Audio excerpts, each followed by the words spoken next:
Okay, so I have a blank Google slide here, and I'm going to go ahead and I'm going to paste in my photo that I took.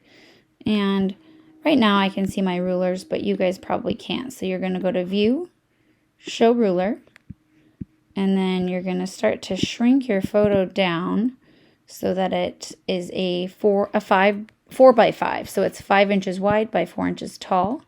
And what you want to make sure that you always place your photo right up against this top left corner of your slide so that it's at the 0 mark here. And then from here, you can see that I have my photo matched up at the 4 here, but it's a little bit bigger than the 5. So if I double click on my photo, or if I just click crop image, I'm going to get these little black marks around my image, and those little black marks will allow me to crop it. Now, sometimes it's very easy to mess up and grab the blue box. Don't do that.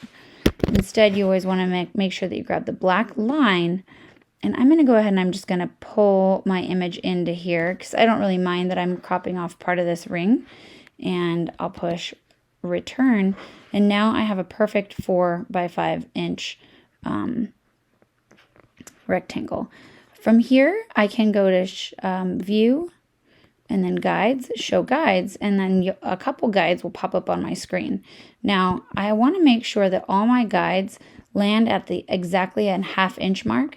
So what I'm going to do is I'm going to click up in my ruler and pull and drag down, and you'll see that I can just drag from the top of my ruler down every ½ inch to create a grid. And if I mess up, I can always readjust my guide. I'm not doing a perfect job because I'm trying to work fast.